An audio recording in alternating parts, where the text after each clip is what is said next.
Hey, what's up? This is Kevin from Kevin's Barbecue Joints, and this one is great. It's with Matt from Just Q'in in Cincinnati, Ohio. This one is super inspiring, really entertaining, and I know that his spot, which will be two spots by the time this airs, will be on your list to visit. I've wanted to talk to him for a long time, and it was perfect. It's so great. I know you're going to thoroughly enjoy this. I can't thank Matt enough for taking the time, so make sure to stay safe and visit your local barbecue joint. Good afternoon, Matt. How are you doing? I'm well. How are you? Good, good. Thank you so much for taking the time. I love what you're doing. I love the meaning behind what you're doing, and I'm just super excited to talk to you and to share your story with everyone. Did you grow up in Ohio? I did. I'm born and raised in Cleveland, Ohio. And I went to school down in Alabama. I have two degrees. I have a degree in aerospace engineering and a degree in physics. I didn't know And that.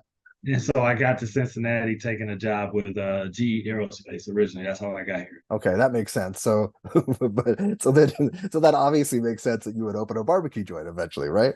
Yeah, it's a natural transition, right? For everyone. So what was your end goal when you were going through this path? What was your end goal? Did you want to do what you were doing prior to the barbecue joint, or did you want to open up your own company, or what was your plan? No, I mean, in college, my wife called me, then she was my girlfriend. She called me a flower child, man. I mean, depending on what group was coming to present at school, that's what I wanted to do. So one month I wanted to be a teacher for like Teach for America. One month I'm like I'm all in on full-time ministry. One month I'm like so I kind of fell back in engineering because I had the two degrees, and so I never really wanted to be an engineer. But I mean, I did it. I liked it. It fit my skill set. But when I started out, I didn't start out wanting to be into the restaurant business or anything. I mean, I took a job with GE Energy down in Greenville, South Carolina. And originally I just got into competitions. I just a hobby, just entered into like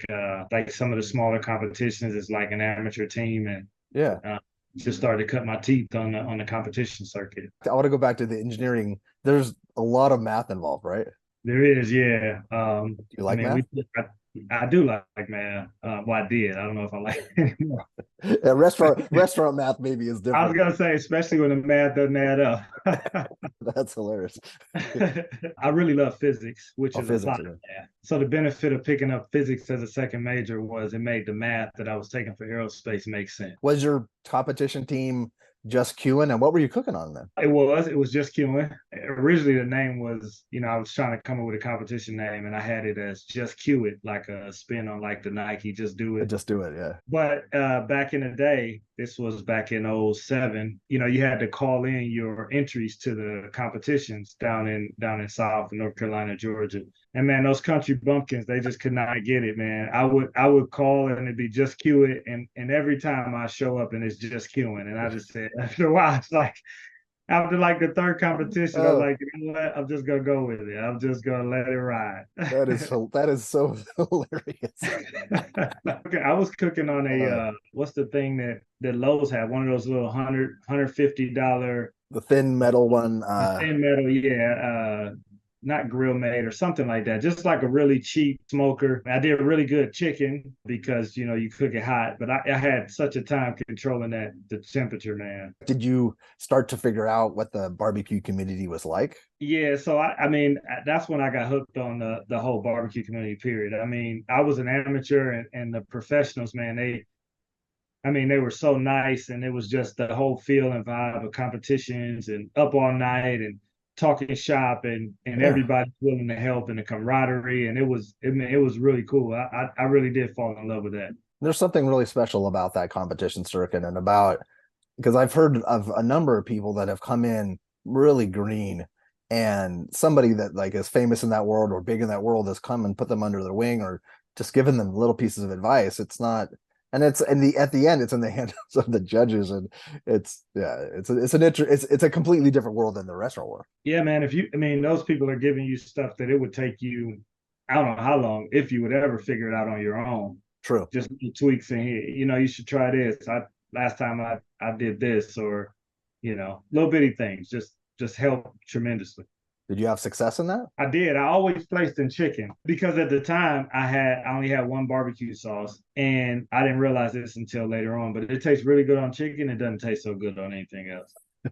So now we use that sauce as like our mop for our chicken. So it's only we just call it chicken sauce. So now it's only our sauce. Were you just doing chicken, or were you doing chicken, pork, beef? I was doing chicken, pork, and ribs as an amateur. You don't do brisket until you turn pro. Oh, is that? Oh, that I didn't know that. Okay, pro, you have to do it. What do you have to place in a certain? You just pay the money. You got you got to pay to be in the Yeah, event. you know the stakes are higher. Yeah. Okay. You know the Oh, the meats. entry fees. Okay.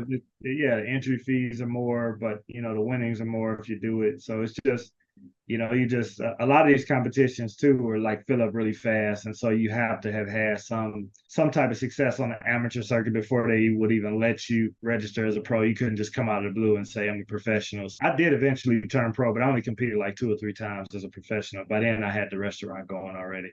You've been doing this for 16 years. Yeah, it's been a while. Yeah, it has been a while. So then Wow. how does it go from living in South Carolina? So then you took a job in Ohio, right? Well, I originally took a job with GE Aerospace in Cincinnati. I took an assignment with GE Energy in Greenville. Okay. And so when that assignment was over, it was only like a 2 year assignment. When that assignment was over, I came back to Ohio, still back engineering. And I was just at that time I started the catering business originally just to offset the cost of competitions because I knew I wanted to keep competing. And a lot of the guys on the competition circuit, the pros, they had catering operations too. And so I started that. And that was right around the time, like, if you remember that show, the Great Food Truck Race Uh-huh. was kind of kicking off, and food trucks were getting this like rebranding from like Roach Coach to like this desirable Oh thing to yeah. be involved in. And so I got a company down in outside of Nashville, I think Murfreesboro, Okay. to build me a trailer and a real smoker, rotisserie smoker, just a custom thing that they were doing, mounted on the back, like build a little porch on the back of the trailer and mount it. And so we started a food truck In Cincinnati. in Cincinnati. Yeah, yep. So were you just doing this on the weekends then? I was. So I was working 4 days a week, and I was doing like food truck and catering Fridays and Saturdays. I was like cooking out of my because at that time I was working from home mostly because I was doing like customer interface stuff. So like I was working with like Brazil and China and stuff like Uh, that. And so I'd be cooking out of my driveway and like taking calls and then be that's ready to awesome. go. Be ready to go for lunch setup on Friday. Were you catering events and things, or were you doing or like small like company event? Yeah, I didn't do much catering. I did some catering, but mostly just like fairs, festivals, and I set Oh, up pretty regularly in our downtown Cincinnati here. So I had a spot there every Friday for lunch, and that's where we kind of build a reputation. I yeah. got, we got some notoriety there. I got, recognized as like here in Cincinnati, we have these like best of the city awards. So I got like best of the city, and so we built up a pretty good following. Fast forward 2011, I catered a guy's wedding. He owned the lease on this like small 600 square foot building. He wanted to put a creamy whip in there, but he was having trouble like doing it or something. So it was just sitting empty. And he asked me if I'd be interested in subleasing it from him. I didn't know anything about the restaurant business, had never wanted to be in the restaurant business. I even thought I could still work my job full time and just do it on the weekends. And so I didn't ask permission. I didn't get a building inspector. I didn't get a health inspection. Oh, I didn't get any permits. I just parked the trailer in the back and sold food out the front door. oh Lord. So how long did that last? No, I mean, it kicked up like gangbusters, man. I mean, the day before we opened, it was in a village, like a small, town. And the day before we opened, the mayor and the chief of police stopped by, and they're like, "What are you doing?" And I was like, "Hey, I'm getting ready to open up a restaurant." And they're like, "Well, you can't." And I was like, "What do you mean?" And so they tell me about all the red tape and stuff. And I was like, well, at that time, we had a pretty big following on social media. And I was like, man, I got people coming down here from like Dayton and Cleveland, Columbus. So, I mean, I got to open. And they're like, well, if you open, we're going to arrest you. And I was like, okay. And so I'm still cooking my food. And so they leave. And the next day we open. And the chief of police came down at some point. He came down and he's like, man, what are you doing? I was like, look, chief, I understand you got a job to do, but I got a business to run. I got people coming down. I mean, I don't really have a choice. And he's like, well, I came down here to arrest you, and shut you down. He's like, but before I came down here, I stopped in the city manager's office and I saw he had one of your pulled pork sandwiches on his desk. Oh, so that's he's awesome. That's so so funny. he's like, I'm not gonna be a hypocrite and go and shut this guy down, and you're down here eating his food and patronizing him. And so, That's the hilarious. chief and I had a really good relationship after that, every day after that. And from then on, I had the restaurant open. I think I started saying I wanted to be 3 days a week and still work. And that was December of 2011. And by January, I left my job. Oh wow. So at that moment did he come with paperwork, or did you go to the city and get all the proper paperwork then? No, I still never did anything. Originally, I got a health inspection, but that Yeah. was it. And my health inspector, man, he was just a really cool guy. I mean, I think back on like my journey as a restaurateur and just being able to come in contact with people who were so willing to be, teaching and helpful and all that stuff early on because I just didn't know what I didn't know. I mean, I had a $25 home refrigerator I got off of Craigslist. He's like, man, you got to have a commercial fridge. I was like, okay, when I can afford it, I'll buy it. I'm Yeah. cooking off of like a propane. I'm doing all my sides on like a propane home stove. It's like, I mean, it was so unorthodox. But also too, that's the beauty. You didn't know what you were doing. You didn't know, but you just put your head down and did it. Yeah, that's right. I had no idea. I just knew that. I always say that, when I started in the restaurant business, because it wasn't a goal of mine, I said, since I didn't know anything about it, I just put my head down, make the best food I can, and let the rest of it take care of itself. That is so crazy. And it's true because at that time too, the internet wasn't where it is today with all the information and all the videos. I'm sure there's a lot of stuff right now on opening a restaurant that there wasn't back then. And I don't know that I even knew the look, man, honestly. I mean, Yeah. I was so naive. I was just like, I make good food, people will buy good food. Yeah, and you're being safe about it. So you Yeah. were that 600 square foot place. That's not where you are right now, right? No, so we ran that, we operated that for a while up until we closed it in 2019. So for a while, we operated two stores. Oh, okay. But in 2014, we started to, look at what expansion would look like, because that building was kind of running itself. Around that time, we were also kind of understanding and walking down this path of like what it meant to care for our team more. Okay. And so where we were, it wasn't on a bus route. And so many of the people who face, barriers to employment and just hiring people who need a second chance, one of the biggest barriers they have is transportation. That's true. And so being in a place that was so off the beaten path and not on the bus route really hindered the type of people that we could hire. I mean, it kind of dictated the type of people we could hire and really hindered us from being able to make the difference that we wanted. So we started to look around at like expansion and what would it look like to open a second space. And that's also the time so that was like a really, I guess, influential time. That's also the time I took my first trip to Texas. Oh, So we were looking at expanding, we were doing tremendous amount of business out of that small building. And I was making all the sauce and the rub. And so I was trying to find a co-packer. We didn't have many options for like small batch co-packers here. And so I found one in Houston. I flew down to Houston to meet with them and just kind of talk recipes and shop and all that stuff. And I had booked like, I don't know, a week or 5 days for the trip. And we finished up in like a day. And so I just ate my way through Texas. I started in Houston and I just rolled down the road and just like eating barbecue. And I wound up at Franklin's. And that was my first like, the veil of ignorance has been lifted. It was like the aha. it was 2015. This was when Franklin was in his heyday, Yeah. just at the peak, where his line had his own Instagram account.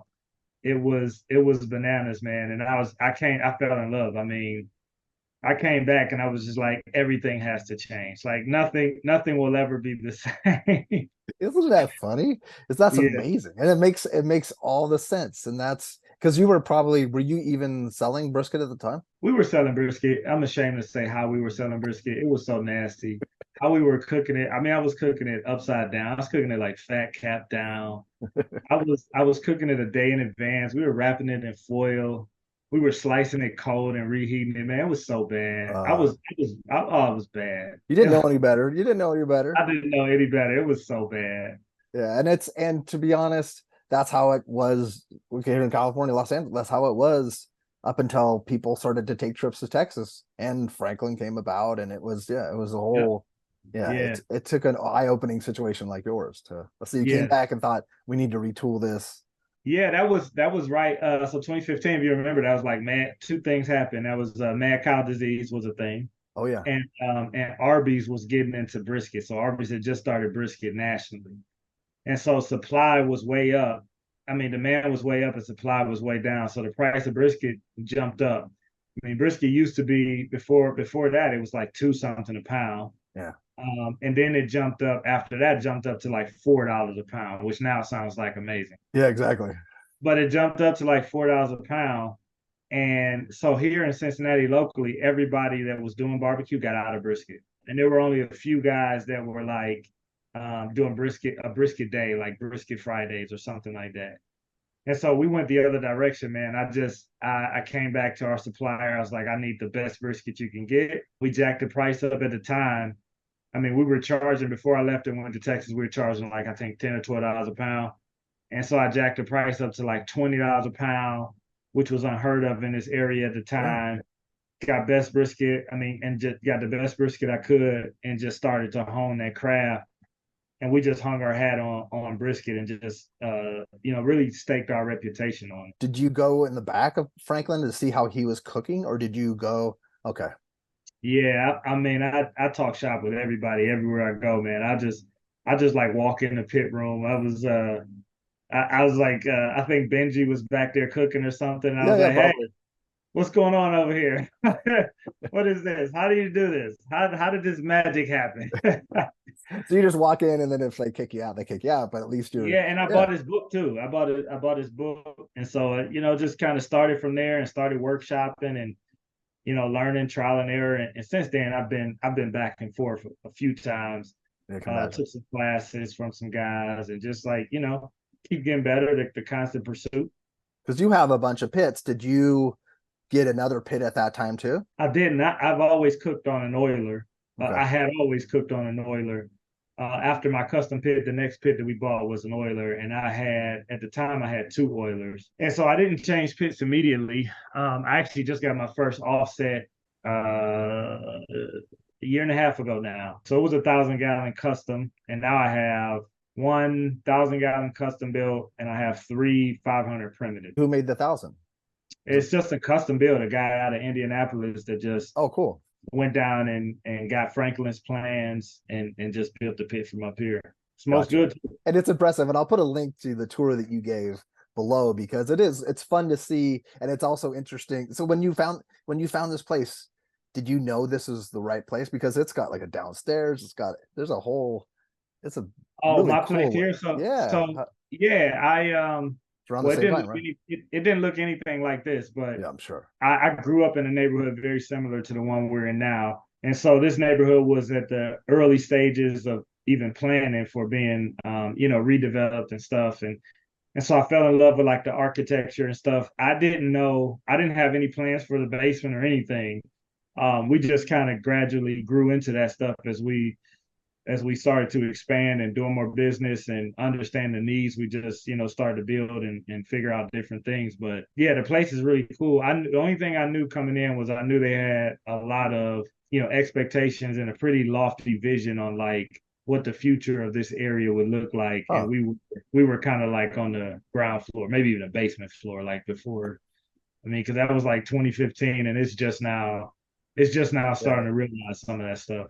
Yeah, it's 8 years ago. Well, and so did it have that outdoor that pit area? That was all part of the plan? No, I just like shoehorn myself in there. I mean, originally the smoker was supposed to be right next to the restaurant, but they were like really concerned about smoke and residents and all that stuff, and so they moved it like really far in the parking lot. I mean, when we first rented this place, when we first leased this place, I actually bought like a golf cart to take our food from the restaurant to the smoker. But That's then eventually they like developed another building, and so they moved it closer to us. Oh my We gosh. still roll stuff out there on a cart, but yeah, and I just keep expanding the area. You'll see in the pit tour, I have one of our smokers that's just parked outside the Yeah. designated area that they gave me. I just keep adding on. That's so crazy. Well, that's you know what? It sounds like if you want to do anything, you make it happen. It's just that's has that always been the way for you? Yeah, I mean, it's not intentional. It's just, I just don't have much patience. Um, so, so sometimes, I mean, trying to get people to agree to stuff and understand the vision and all that stuff is it's such a headache. It's way better to just like do it and then like apologize or like, hey, look, see, this is working. Yeah, and you have a good heart. You're just trying to make things work, and then they'll Yeah, so this place obviously you had to go through all the red tape for this place, right? I did. Yeah, and I actually so we're rolling here. I just signed last year I signed an additional lease. So we finished our first 6 years Oh, here, and I just signed another 10-year lease here. So we're in a good place here. And I actually just signed a lease on our second location, again, a second location oh, really? yesterday. So I just got the keys to like another location yesterday. Is that a secret, or can you mention where it is? Well, Or by the time you post this, it won't be. okay, so just follow along your social media, and people can find Yeah, out where. press release will happen like Monday or Tuesday. The neighborhood that we signed in, they're like super excited. They've had a press release drafted for like 2 months. Okay, well, Like, that's well, because this is going to come out probably at the end of next week. So oh you yeah, want so yeah, this will be right on time. Everybody will know by then. okay, cool. That's awesome. So that's exciting. So the other location you closed to focus on this one, and now you have a second location coming up. Yeah, when I had two locations, I wasn't good enough as an owner yet. We didn't have established systems and processes. Our culture wasn't that strong. It was a lot of feelings on my part. I didn't understand like my finances and just financial acumen, period. It was a real weakness. So I had a lot of growing to do just as an individual, as a business owner, as a Mhm. leader. So we closed that location, sort of like with the idea of pruning, cutting off good to make way for great. It was good. I mean, it was profitable, but it was really, it was just taken away from resources where we could, really hone the skills Smart. and everything for this one place. Can you talk about your restaurant and your faith and how it's interwoven, and also your team and how important your team is? I mentioned earlier, we started down this path of what it would look like to care more for our team back in like 2013 when I started to realize that people that were coming into our restaurant as employees, they were having issues and stuff that they couldn't just check at the door, and just like set that stuff aside and be professional. And so we just started to ask ourselves the question, what would it look like to like care more? Hmm. And that started us down this whole path of like social enterprise. I actually in 2018 I went through a nonprofit accelerator based out of California Oh, called Red F. So I went through their nonprofit accelerator to just even get more skilled at this. We do consider ourselves a social enterprise, and that just means that we hire, develop, and train people with barriers to employment. I mean, short tongue, it just means that we just care about people that we work with. I mean, I view my purpose in life is to care for the team that God sends me in our organization. And the restaurant business, man, at its core, it's a service business. I hmm. mean, service by definition is putting your stuff on the back burner for the good of other people. And so the only way that like our people are going to be able to properly serve if I'm properly serving them as the leader. And so we get the ability and the opportunity to like impact a lot of people's lives, our guests that come into the restaurant every day. But the only way we do that is if me, the leader of this organization, are serving and impacting the lives of the people that work for us. That's special. The Christian aspect, I mean, our business was founded on Christian biblical principles, and it's just interwoven in everything that we do. It's nothing that's like, explicit or anything. I mean, our values, our mission, our vision, it's all in there. How we treat each other, how we approach, our preparation of food and everything. And then we do have resources for our team. We have a weekly team Bible study here. That's good. We got prayer requests box in the restaurant on the website. So we do other things like that as well, but it's just who we are. Yeah, that's it, and it's very transparent, and but it's not heavy-handed. It's just interwoven into what you're doing.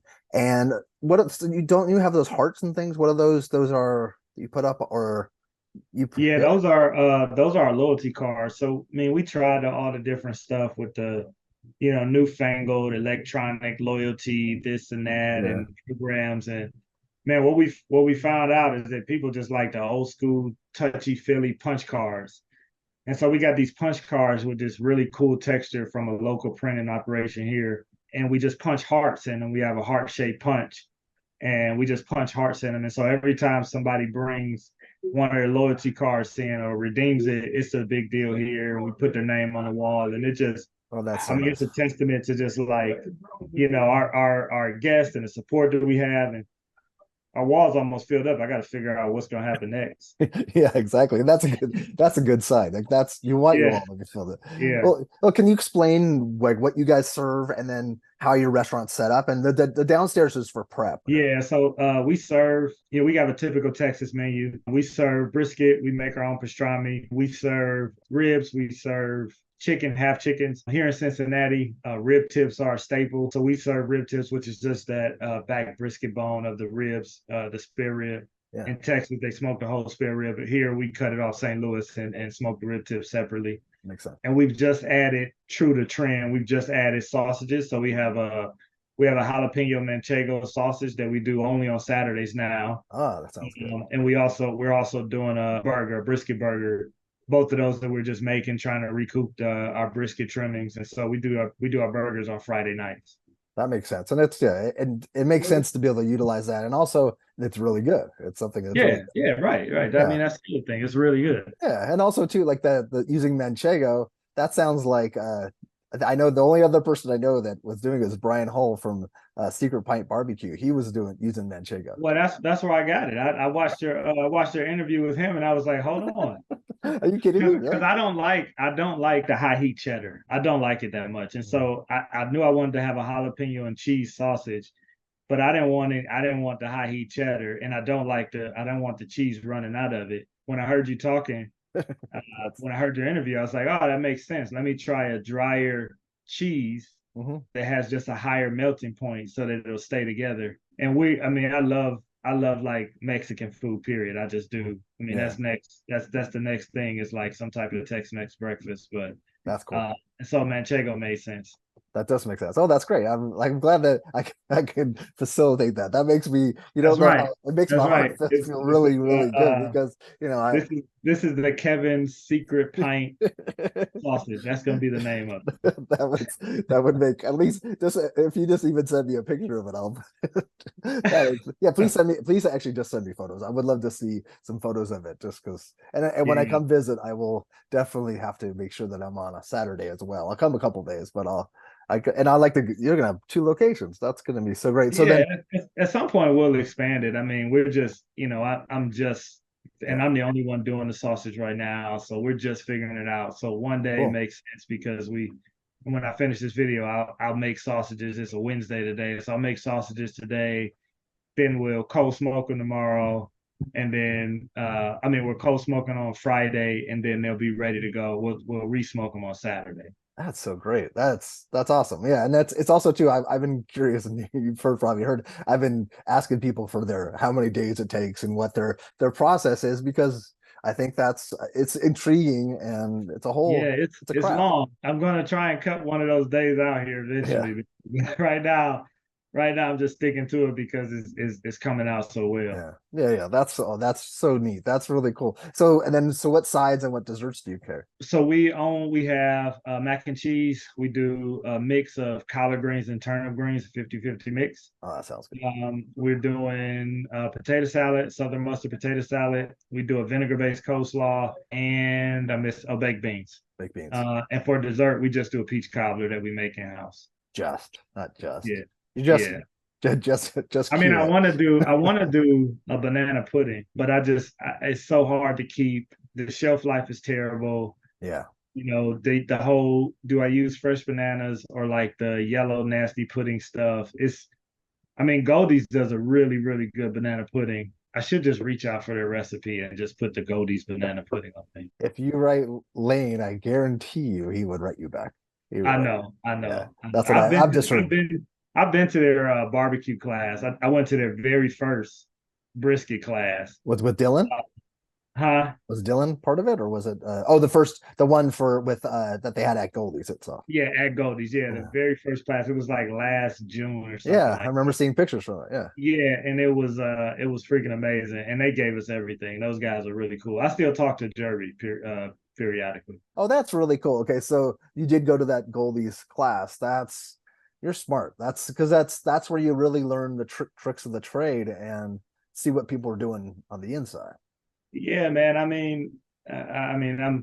I got these quotes behind me, and one of them is from Emerson, and it says, every man is my superior in some way, and that I learn of him.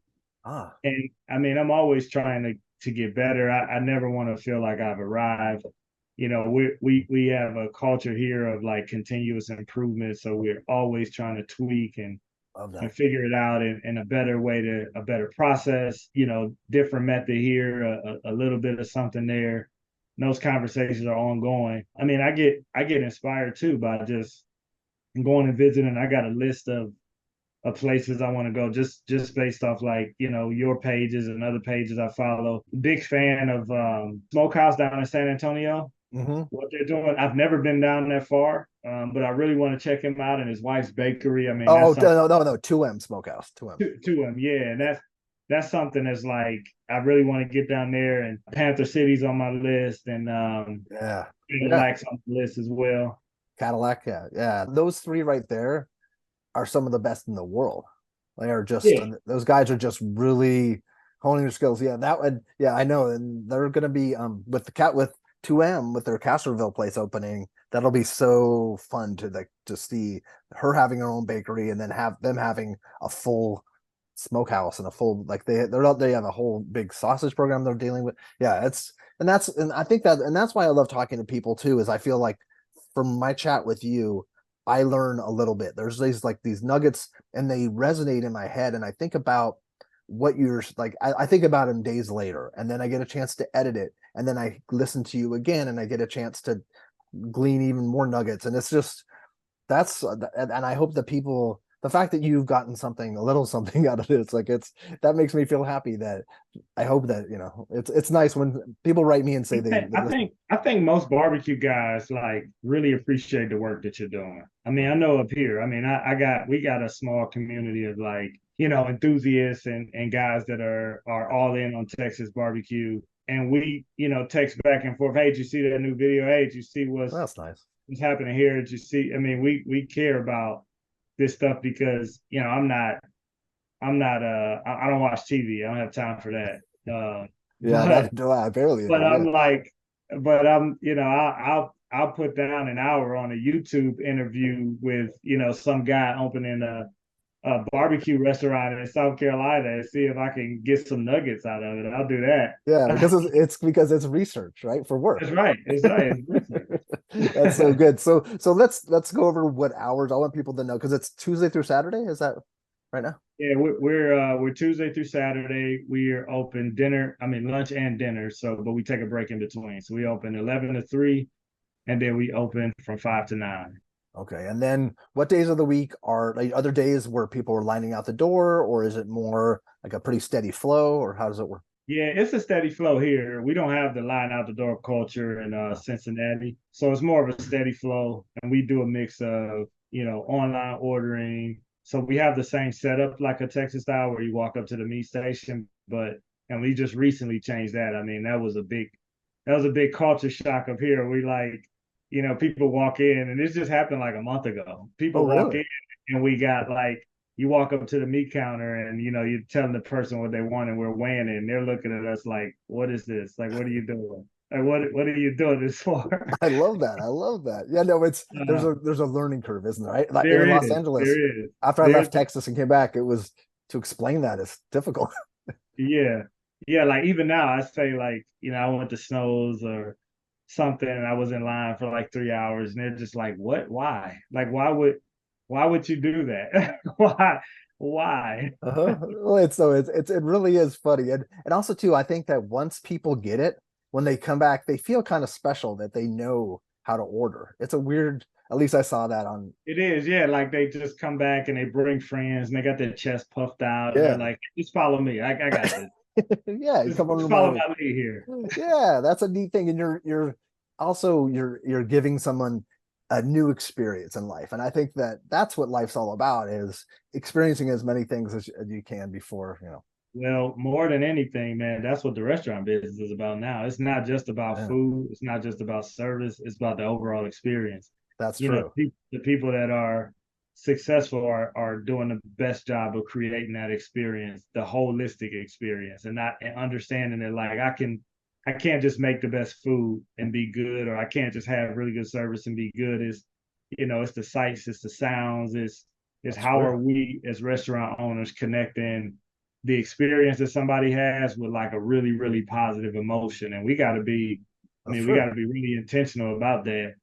Otherwise we won't make it. But since you had mentioned that you watch videos and you watch my videos or other people's videos and you glean information, what's something that you've learned, because someone's going to be someone that's 5 years behind you might be watching this right now. What have you learned about, what's a nugget about the restaurant business that you wish you knew prior to going into this, or what's something that you've learned while doing this? A couple things. I think the biggest thing I learned, I think about the restaurant business is it's not really the food business, it's a people business. If you can wrap your head around that as a person desiring to go into the restaurant business, you're really in a business of people.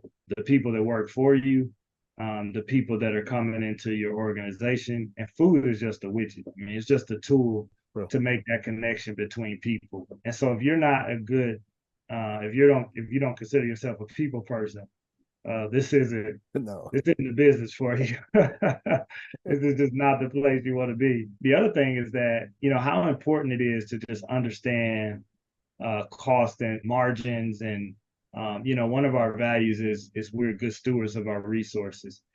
Just how important it is to just know your numbers, know what you're spending, know what you're charging, know your labor, know your your overhead and all that type of stuff, so that you can stay in business, be in business, and make some money. I mean, we're in business to make money. We're not in business to struggle and be Yeah. stressed out about making payroll and all that type of stuff. And so those are the two things I think that was the biggest learning curve for me, and hopefully it shortens it for somebody else. Yeah, no, hopefully it does. And if someone's watching this and they want to work for you, is there something online that they would do, or is it something they could come in, or what's the? Yeah, our applications on our website, so people can fill out applications on the website, or they can just stop in. We're always interviewing. We typically have a waiting list. Our turnover is really low. I know the industry is usually pretty high or historically high, but I mean our turnover is probably close to 30%. We don't lose many people. That's amazing. We got a pretty loyal crew, and so we're really good in that rate. What about for the new location? Are you hiring for that, or you have your? Yeah, new location. I mean, we hired kind of hiring for like the core positions. So like pit master is important for Yeah. that shop, and some other just like key positions. But we'll post on our social media like a hiring event that we'll have. Okay. We want to hire local to the neighborhood, as well as like individuals that need a second chance. I love that so much, because it isn't easy. There is a barrier, and there's only a finite amount of jobs that someone can get in certain walks of life, and that's not fair, and that's not, it's Yeah, everyone deserves. Cincinnati's it's a cool little place in that like our food scene is bustling. I mean, you wouldn't think it, but it's pretty insane here. And so the competition for like talent in the food industry is pretty fierce. So what I realized a while back, especially with an engineering background, is that like people say that business is people, process, product. Yeah. So typically in the food business, you get the best people, and they determine the product. So I put a lot of energy, time and energy into developing systems and processes to take the people out of it. And so that anybody can come in and come into our systems and processes and put out a consistent product. And that way, if anybody can come in, that means we can hire anybody, and we don't have to like we don't have to like isolate. We can only hire people with these type of skills or this amount of training or any of that stuff. Oh, that's so It smart. really lowers the bar on who can come into our organization and have some success. Wow, that's so great. Well, you mentioned the food scene. Can you talk a little bit about Cincinnati in general? I don't know a whole lot about. I just and also too. Do you like the Cincinnati chili? Do you like I know I don't. I hate it. too sweet, huh? Yeah, I hate it. I don't even know. I'm not gonna get on that. Yeah, that's like, maybe we should even cover this. It's funny It's because terrible. I No, it's terrible. It's it's terrible. it's divisive. But the food scene is so cool. So Cincinnati, man. I mean, its history is called Porkopolis. Cincinnati was the first city to commercially produce pork, Huh. and so it's like a rich history of like meat and meat packers and stuff. But the restaurant scene has exploded, man. We got like all these like cool restaurants and really high quality chefs that are like James Beard finalists and winners and Wow. year after year. And it's like it's this Midwest city that's isolated, but it has I don't know how many Fortune 500 companies here, and it's just like I call it a small big city Wow. because it's like it's a lot going on, and it's really neighborhood based. So the downtown in Cincinnati is not that great, but the individual neighborhoods, all the neighborhoods have like their own character and feel, and Huh. and so you got all these people that are just putting super cool and really good food in neighborhoods in these walkable districts. And this neighborhood I'm in is called Walnut Hills. It's the same thing. Okay. And yeah, so the food scene is just like it's neat, man. I mean, I I love that. travel all over the place, and Cincinnati food scene stands up to anybody. And that makes it a good reason, a good destination to go in general for people. And is it is the cost of living lower than a lot of major cities? Yeah, most major cities. Yeah. Yeah, cost of living in Cincinnati is way lower than most places. Yeah. I don't want to say Los Angeles because that's a silly. It No, doesn't that's like doesn't the even, other end of the spectrum. yeah, it's like saying, is it Hong Kong or like it's Yeah, like right, right. doesn't make it that doesn't it's not really good reference. But also too, is it weather wise, you guys have some tough winters, right? Not really. It's seasonal. I mean, we Oh, okay. get we probably get a month, half a month. Maybe January is like really cold, but I mean it'll be 50s, manageable up Well, through that's not bad. November, December. I mean, we don't, my winters aren't that bad. I mean, Okay. we're southeast Ohio, so like right on the border of we call it this is the tri-state, so right on the border of Indiana, Kentucky, and Ohio. Okay. So no, it's not too bad. Wow. Are there any other barbecue joints in Cincinnati that you Yeah, look, Texas barbecue scene is catching a foothold here. We got a friend of mine, Pickles and Bones. Oh yeah, okay. Yeah, and he just got his now he hadn't gotten it yet, but he just got his first primitive, 1,000 gallon primitive Mhm. this coming here. But he puts out good food. He's on like the Yelp top 100 list or something like Mhm. that. So he's pretty good. We got another guy, Lucius Q. He's pretty good as well. Mhm. He's not cooking on an offset. He's cooking on a rotisserie, I think. But Okay. yeah, we got some guys that are starting to like, get their footing and Texas barbecue is I mean it's spreading all over. You It is, see it. yeah. Sure. I mean it's kind of all over, but yeah, it is. It's a few Yeah. guys. That's cool. You and your wife work at the restaurant, right? Is it a family affair? Do you have children or do I have children. My children work in the restaurant. My okay. oldest just went to college though. Okay. So I lost a very good employee. Oh, I'm sorry. Uh, but my wife does not work in the Oh, restaurant. she doesn't. No, we would not get along, man. I don't know if the marriage would last. It takes a special it's a Yeah, special situation for that to work. it would not Okay. last. No, All right. Well, Elizabeth, is there anything we missed about your restaurant that you want people to know? no, I don't think so. I don't Yeah. think so. And merch wise, they could buy merch at the restaurant and can they Yep, get it? merch at the restaurant, man. My merch game is so weak. I mean, it is. I It like what has to you're get. wearing. Yeah, it has to get. I made this on like a Cricut. Yeah, Okay. I make all my own. Like I just buy like black clothes and I just put like vinyl stickers on everything. That's smart. Maybe that works. Yeah, Well, it'll get there. But you sent me some stuff. I've ordered some stuff from you, and you sent it. But it's not. Most of your stuff people would purchase at the restaurant, and eventually it'll get to a different. Once that's like yeah. step. We're getting there. We're Yeah, getting yeah. there. Do you want to talk about Biden showing up? Oh yeah, that's cool. Yeah. What was that? Like, why was Biden there? I think that's so interesting. I mean, I don't know actually. I don't know how he got here, and I didn't know he was coming. Okay. I mean, he was in town. We have a major bridge here that connects Ohio and really the South on 75. And it's like, so he was here to like announce, this government funding for that bridge. Yeah, It was on a Wednesday. We had closed, I think, 3 weeks at the end of the year, and so it was our first day back open.